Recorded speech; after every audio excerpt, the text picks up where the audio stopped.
What if the person who wants to destroy you is already smiling in your face? They sit close, they listen. They nod at the right times, but something always feels off. You can't explain it, not with logic. But your instincts scream when they enter the room. See, when someone hates you, it's visible. You feel the tension. But when someone wants you erased, they move in silence. They twist the truth. They get inside your head and start tearing you down from the inside out.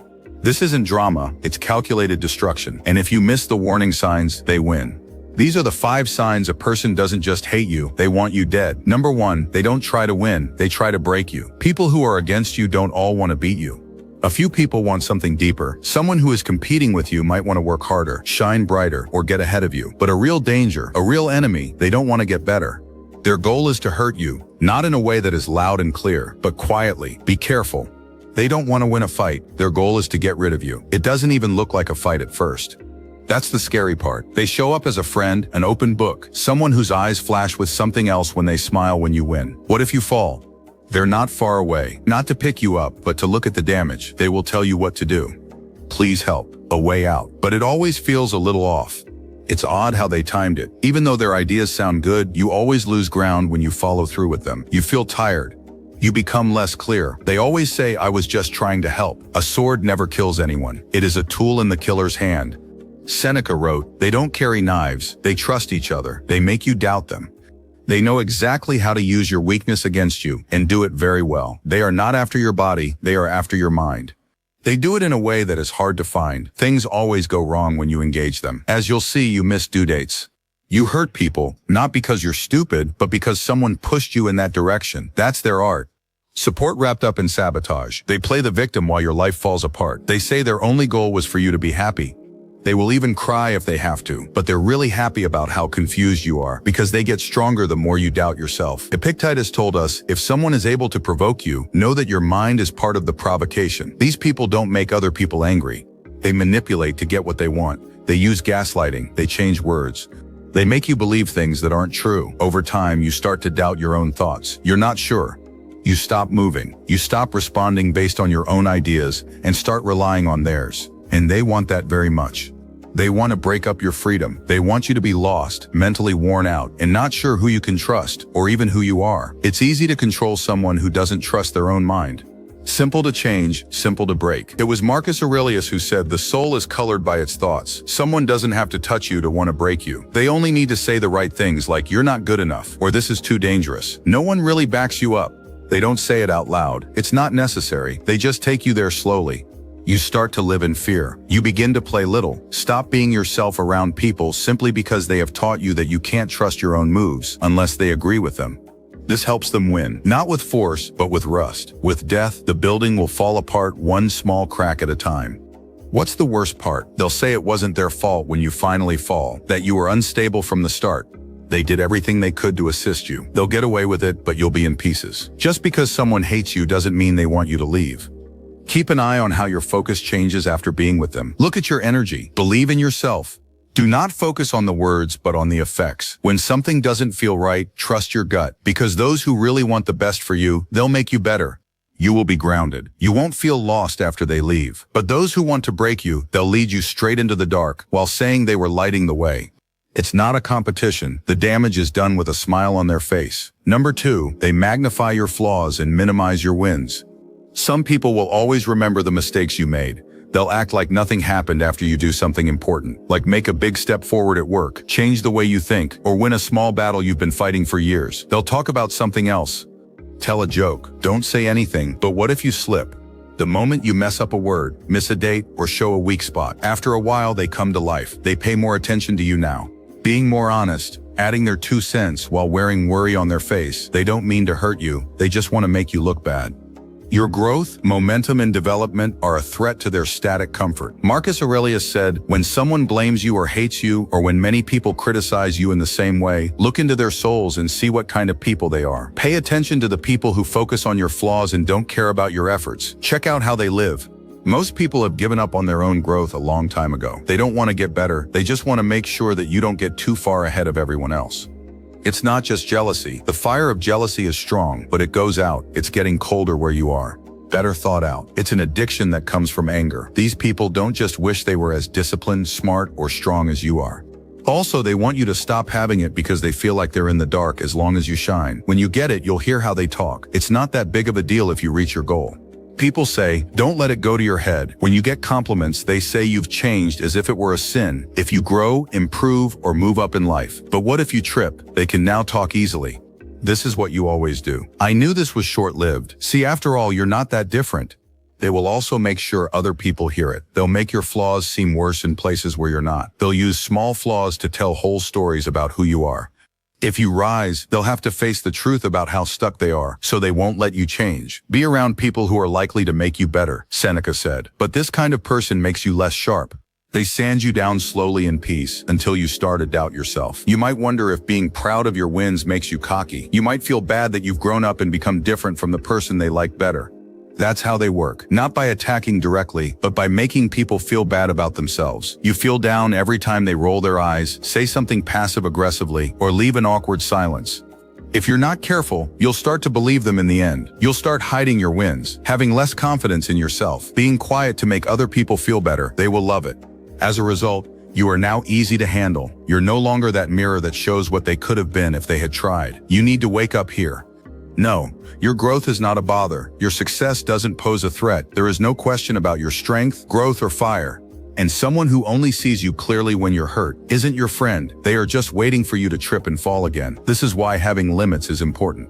Because of this, you need to be very picky about who you share your energy with. Do not let anyone see you when you are bleeding. Get rid of them before they make fun of your scars. If someone can't cheer for you when you win, they have no right to talk when you mess up. Keep in mind that real help won't run away from your light. It encourages it. It makes it happen. It wants you to keep going. Not that you have to be perfect. If you notice that someone in your life is always downplaying your successes and focusing on your flaws, don't ignore it. That's not just bad behavior. It's a form of intentional suppression. Rule 5, build inner strength. They often make it very clear that they don't want you to grow. Instead, they want you to fail. They don't want things to get better. They only want less from you. Number 3, they smile with their mouth but not with their eyes. When you tell some people about your success, you get a certain feeling. You've done your part. You've put in time, effort, and sacrifice. Finally, you've made a big point. You feel really good about this win, even though it's not a huge one, which is why you tell the people you trust, the ones who should be happy for your growth. But one person always smiles. It's not a real smile. It's clear. You already know they have a smile on their face. But what about their eyes? They don't. I think that smile was practiced. It doesn't reach their eyes. You can feel it, how cold and not warm it was. The feelings they're trying to show don't match the words they use. They say, that's great, but their eyes are far away, cold, and maybe even a little jealous. They seem to be uncomfortable when you're happy, which you've probably also noticed. It's easy to see, even though they try to hide it. Their eyes lie to them. It looks like they're just trying to survive. They're aware that you won, but they can't bring themselves to truly celebrate it. They don't want to be real because they want to be nice. This isn't just a response to what you did. This shows more about who they are and where they are in their own life. They feel bad when they see someone else doing well, especially if they feel like their own journey is stuck or not moving forward. When you shine, it makes them think of all the things they haven't done because they were too scared or lazy to pursue them. It's not always that they hate you. It's that your growth shows them the gaps in their own life that they don't want to face. You're moving forward and they're not.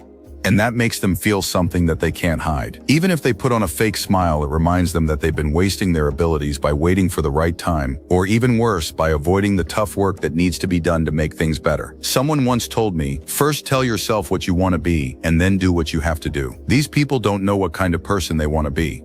They aren't seeing things straight. They don't have a plan for their life that moves them forward. And seeing you do what you set out to do makes them face the uncomfortable truth that they aren't doing anything. That's why they smile. It's not because they're really happy for you. They must smile to keep up appearances. The smile is a mask that they wear to get through the moment. There is a fire behind that mask, though. It's not a fire of inspiration or drive for you, but a fire of anger. They're not happy with you. They wish they had what you have. It's easy to think that the problem is with you at times like these. You might start to wonder if you're bragging or being too proud, but the truth is that their response is about them, not you. They don't like the thought of you finding something to be happy about. You found something they were still looking for. They don't know how to deal with that emotion, so they hide it with a smile that stops short of their eyes. Seneca wrote about this and told us not to do it. Be around people who are likely to make you better. He said, if someone only smiles at you and doesn't do anything more than be nice when they see your success, that person isn't someone who will make you better. They will only make you feel less important than them. They won't push you to grow. Instead, they'll try to dim your light in a sneaky way since it highlights their shadow. You could start to take on their energy, which is a risk. If you achieve, you might start to wonder if you did something wrong. If you want to make other people feel good, you might start to downplay your accomplishments. That's not your job though. Your job is to rise, to grow. And it's not your fault if someone can't handle your rise. People like these should be seen for what they are. They're not always bad people, but they're struggling with their own self-worth. When they see someone else succeed, it makes their own worries and fears worse. They don't want you to succeed because it reflects on what they haven't been able to achieve. People who can't give you approval aren't worth your time in the end. There's a message in the smile with the dead eyes. It means someone might be acting happy for you, when really they wish they were in your shoes. You don't need to stay in that place. Keep your energy safe. Enjoy your wins no matter how big or small they are. Don't let someone else's displeasure with your success dim the light you've worked so hard to create. Because the truth is, you don't need someone in your life if they can't make you smile with their eyes. Number 4, they learn you not to know you, but to destroy you. There's a dark side to your life that moves around like a ghost. It doesn't make its presence known in a violent or angry way. It doesn't yell or strike back. That kind of evil isn't as sneaky. It looks around, it listens, it learns. It doesn't seem dangerous at first. It might even seem nice.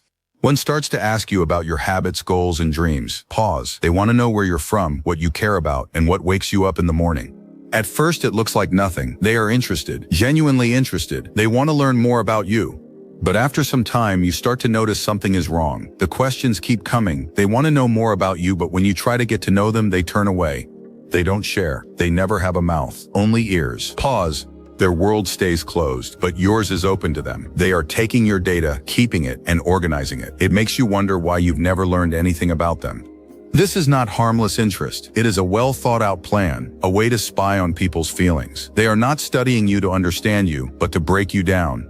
To learn what leaves you open to harm, what sets you off, what scares you, what makes you weak. There's a sense that you're being watched by a monster. Pause. Be with people who are likely to make you better. The great Stoic philosopher Seneca once said, "This person doesn't want to help you get better though. They want to hurt you. They want to hurt you." Pause. That can only be done by teaching you to know your innermost thoughts and feelings so well that they can use them against you when the time comes. It's not about hate. It's about power. They don't have to act mean toward you because what they really want is much more risky. It's about being patient. When your guard is down and you least expect it, they wait for the right time to use everything they know about you to break you down from the inside out. The lines are pulled. They hurt you the most. They only need to be clear. They don't need to be loud. You might not even know it's happening at first. What the heck? Everyone asks each other stuff, right? We talk about our lives, including the good and the bad things that happen to us, but these guys don't want you to do well. They are not interested in your goals. They care about your flaws, your fears, and the holes in your base that you didn't even know were there. They plan to use those holes when the time is right. Pause. This kind of trickery is often hidden as friendship or a link. You can see the trend if you step back. They are never weak when they're with you. People expect you to share everything about yourself, but they never do. They find out things about you but don't give you anything in return. Then they know just how to attack you when you're weakest. Ask yourself, how can I tell if this person is in my life? There are small signs. They are there though. Watch out for the imbalance in the connection. They always question you, but you never get a chance to answer. They know a lot about you, but you don't know anything about them. They don't let anyone in and don't talk about their own problems or successes. They're always one step ahead of you, which throws you off. Pause.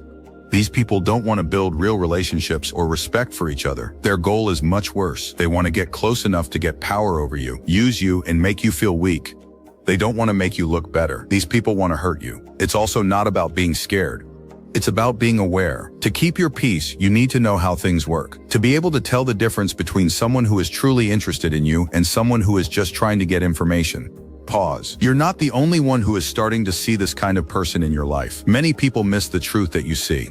It's possible for this kind of emotional abuse to happen in family, work, and friendship situations, but being aware is the first thing you need to do to protect yourself. You're strong because you know who's in your circle.